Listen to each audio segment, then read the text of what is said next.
Vashu. Hi. Yes? Why did you call Akash's wife in Goa and ask her to come here? Oh, I'm very tired, Vashu. Can we talk tomorrow? Don't avoid the question. I'm not avoiding any question. I'm just tired, that's all. And no doubt more than a little pleased with yourself too? Pleased with myself? About what? About getting Akash out of this house. Well, actually, I'm quite relieved that he's gone. Why I?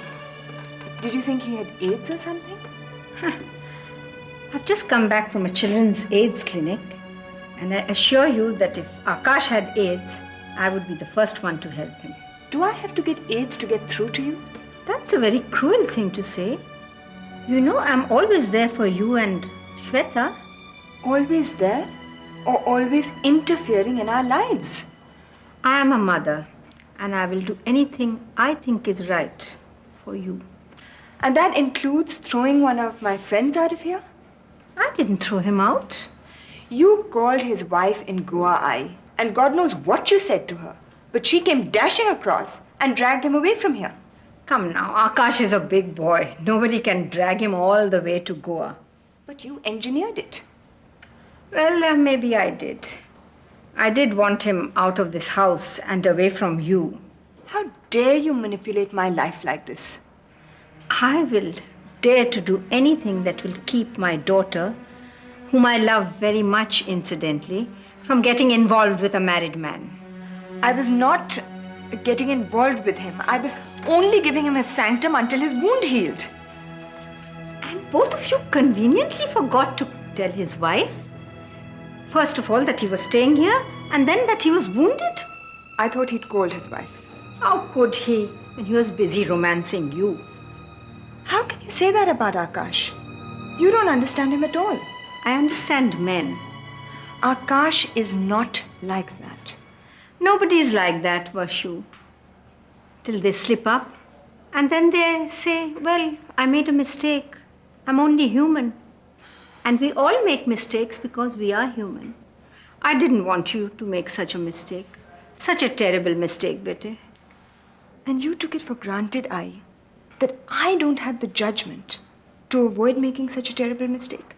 In matters of the heart, I think we all make mistakes. Really? You too, Now that's going a bit too far. I see. So this is what this is all about. You don't trust or respect my judgment. This is an extreme situation, Vashu. And I'm not going to waste my time arguing about it with you. I think I did the right thing by calling Akash's wife, and you know that too. You don't understand the way I feel about Akash, do you? There's no need for me to understand now. But there is. Because this is not some juvenile infatuation. Started when you were juvenile and very young. Okay, so I was young. But I was also very old and very mature. You used to say so yourself, remember? Yes. I didn't believe in things like love at first sight. Well, I do remember that you always insisted you'd never get married.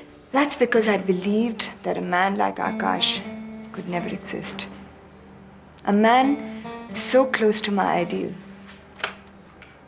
And that this man should love me as recklessly, passionately, insanely, madly as I did him. Yet there he was, Akash.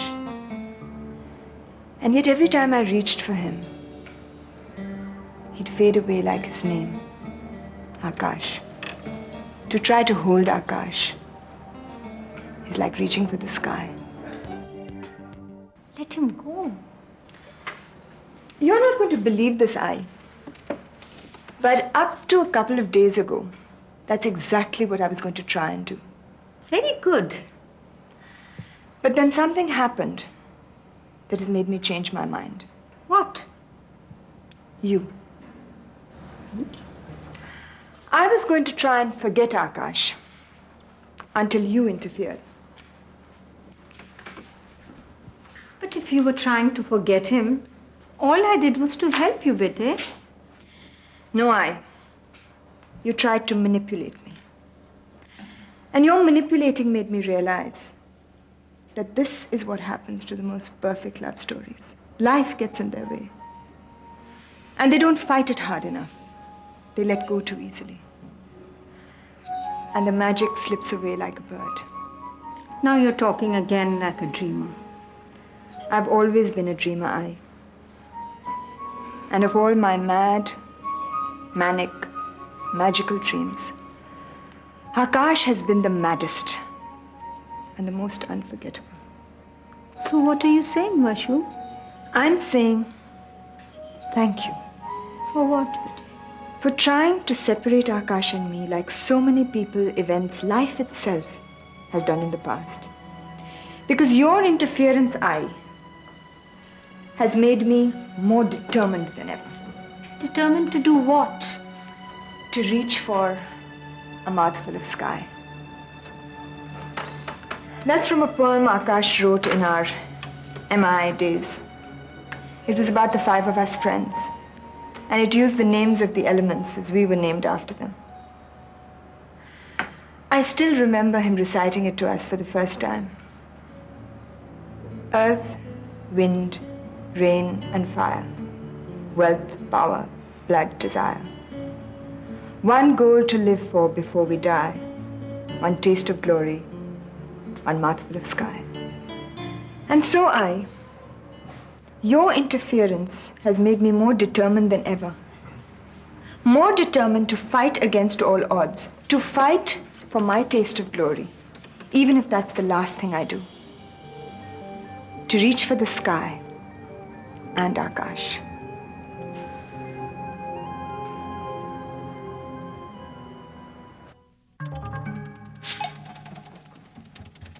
Daddy, look, Mommy is back and she's never going to go away again. Where's Mosi? She's in the kitchen with Nalini auntie. Go to your bedroom, change your clothes and go to bed, okay? But I don't want to sleep now. I want to play more with Mommy. Go on. There's no need for you to speak to her like that. How did you get in? Like everybody else, Dilip, through the door.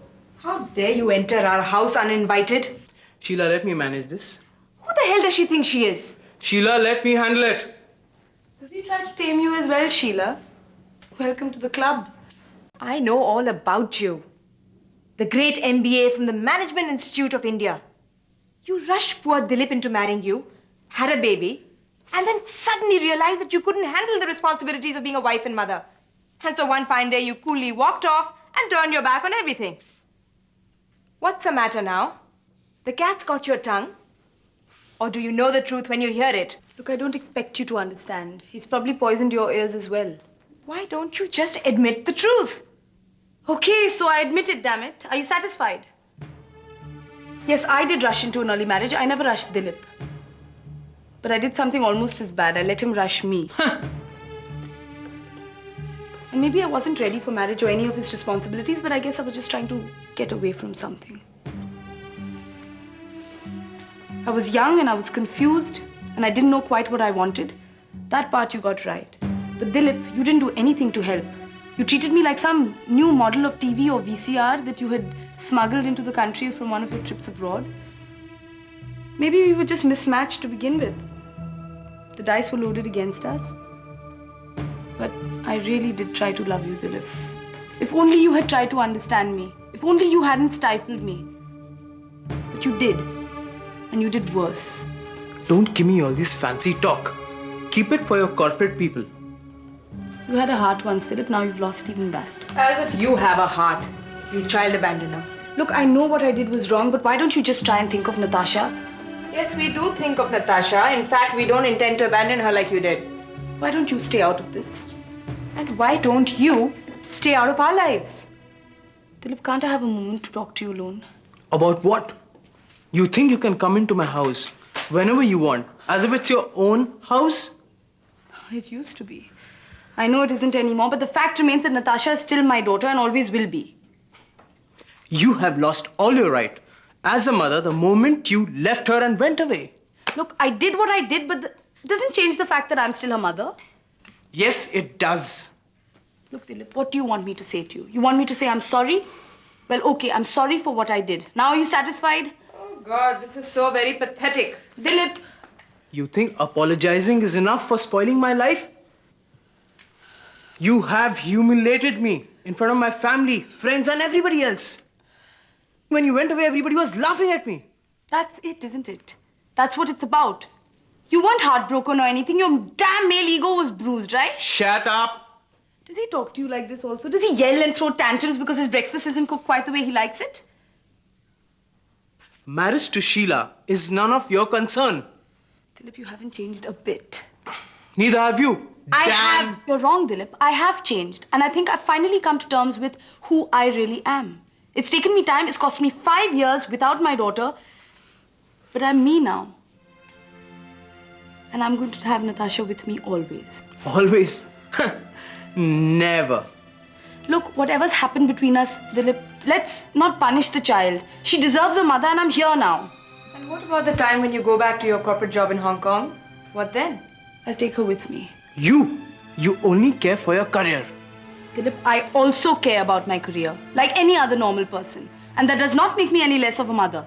Well, Natasha already has a mother. In fact, she has a full-time mother. And now, you can get out of this house before I call the police and have you arrested for attempted kidnapping. Get out. Now.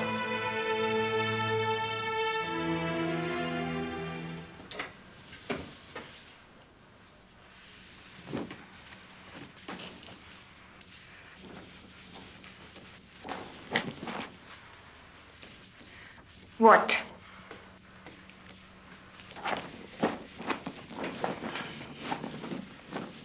I know you're dying to say something. Vashu, what is this? What is what, Baba? I was just speaking to your mother. She's very disturbed. Well, Baba, if she hadn't interfered in the first place, she would be sleeping the sleep of the innocent, wouldn't she? Vashu, I know your mother can be difficult at times. But on this occasion, she's only doing what is best for you. If you don't mind, I'd like to decide what's best for me myself. Vashu, you know this time she is right.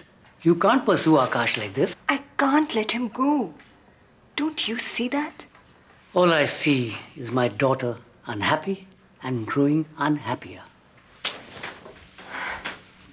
Pretending that I don't care about him is not going to make me any happier. But Vashu, it's better to be realistic than to pursue an impossible dream. You are saying that to me, Baba? You who taught me to tilt at windmills and to dream impossible dreams? Then perhaps I was wrong. Vashu, Akash is a good man. I'm very fond of him myself.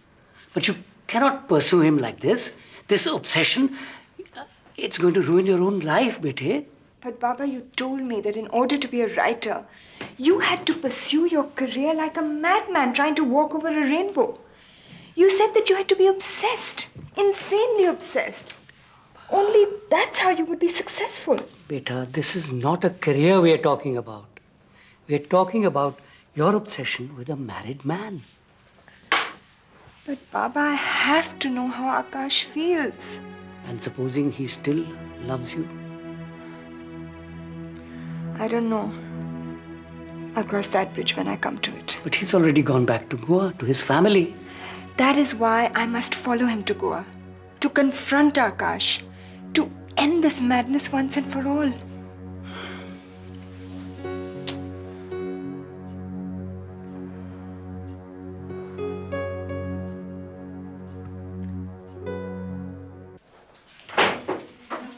Look at us. We're so... Listen to the pouring rain, listen to it fall. And with every drop of rain, I'll love you more. Mark, you're an animal. I'm a clothes horse, remember? A divine one. You like my moves on the ramp? You are going to be a sensation tomorrow night. Just my luck, Arjun had to fly up to London, I right? guess so. So how much luckier than Arjun am I gonna get? Well, why don't you come in and find out? Hi, Baba. Hello, Mr. Patil. Remember me? Baba, you remember Mark from my big fashion show last year? Oh, yes. How are you, Mark? Okay. And how did your rehearsal go? Over the top. It's going to be a great show, Mr. Patil. Everyone's going to be talking about Shweta after tomorrow night. Oh, but you both are soaking wet. No one's invented an umbrella to use on a motorcycle yet. I suggest, Shweta, you go in, have a hot bath, change into dry clothes, otherwise you'll catch a cold. Sure. Come on, Mark. Okay. Shweta, what are you doing? I'm taking your advice. I'm going in for a bath, changing my clothes, maybe having a drink or two to get warm. But what about him? Mark's with me. Surely, but not in everything you do. Actually, he is. What are you saying, Shweta? I'm saying that Mark is staying the night with me. Is that what you intended? Yeah. Shweta, I may be a very understanding and tolerant father, but I do draw the line somewhere. And this is where I must draw the line. I have no objection to Mark staying here, but he must sleep in the living room. If you think he's going to share the bedroom with you under my own roof, you must be very mistaken, young lady. And I say he will. What did you just say to me, Shweta? I said that Mark will be staying the night with me tonight. What does that mean? Where will he sleep? Here in this house. I know, but where will he sleep? Where do you think? I don't know. You tell me. Do you want me to spell it out for you? Yes, please do. Come on, Baba. No, I really don't understand what you're saying. Mark, would you? You want me to tell him? You nuts? Actually, the young man is quite right. This was between you and me. Actually, it's between me and Mark. Not in my house. It's not. Look, Mark is staying the night with me in my room because I want him to. Can we please go now? No, certainly not. We're soaking wet. Can we at least change before we freeze? I have no objection to your changing into dry clothes, but he is going to sleep here in this room, not in your bedroom. Baba, you're embarrassing me. No, you are embarrassing yourself. Will you please stop this? Stop what? Making such a big deal out of this. This is not a big deal, huh? My own daughter bringing a stranger to sleep in her bedroom in my own house under my own roof is not a big deal. You should see some of the other parents in this city. They're so with it. Oh, I'm very happy being without it, whatever that means. Mark, where are you going? I just thought it would be better. Stay right here. Look, I'm over the legal age. You cannot control my life. But I can control what's going on and what goes on in this house. Well, how come you were not able to control what happened between Varsha and Akash the other night? That was a misunderstanding on your part. A misunderstanding? What you saw was Akash with Vinita, his lawfully wedded wife. Varsha was not even here. She had gone to Bastar, Madhya Pradesh for a film shoot. Is she here today? Do you know her? Just seen her movies. Look, are you here to be with me or to meet my sister? Take it easy. I was just trying to be friendly. Well, in case you haven't noticed, this is not a very friendly conversation. Jesus, why are you getting so upset? I must say, the young man has a more positive attitude than you do, Shweta. Look, I admit I was wrong about Varsha, but that doesn't make any difference to this conversation. Quite right. Mark is staying the night with me, whether you like it or not. He is certainly not. Come on, Shwets, don't make such a big deal about it. I'm making a big deal out of it. I'm just trying to lead a normal life and do my own thing. And I'm doing my own thing, which is trying to be a normal father. Normal for 1947. Values don't change with time. Some things are always sacred, always precious, like the sanctity of physical communion between a man and a woman. I agree. You do. Pardon the skepticism, but I find that a little difficult to digest after seeing you supermodels parading through the pages of magazines with a little more than your birthday suits. But that's our job, Mr. Patil. We aren't always like that. Will you cut the whole morality lecture, please? If I had given you more such lectures, I would not be boring you today. This is bullshit. What's all this commotion? Shweta? Vihang? Hello, Mrs. Patil. Oh, hello, Mark. How are you? Good to see you again. Vihang, have you had the pleasure of getting to know Mark? You know, he's a very successful young... Supermodel, yes, I'm aware of it. Will you please talk some sense into Baba? He's not letting Mark stay. Arey, Asaka, you're so wet, you'll catch a chill, Shweta. Exactly the same words I was telling her, Geeta. I'll do it, but first speak to Baba about Mark staying. Staying? Staying the night. You've invited him to stay the night? Yeah, but Baba said no. What's the problem, Vihang? I have no objection to guests staying over in our house, provided they sleep in separate beds. It's not a big deal. Mark's going to stay in my room. Both of us are going to be there. And what did you say, Vihang? What did you think I said? Well, I certainly hope you said the right thing. That's just it. He said no. You know how fuddy-duddy he can be at times. Oh, Shweta, I know you're a mature and independent woman now. And I'm the last one to impose our morality on you. I knew you'd understand. But in this particular case, I must agree with your father.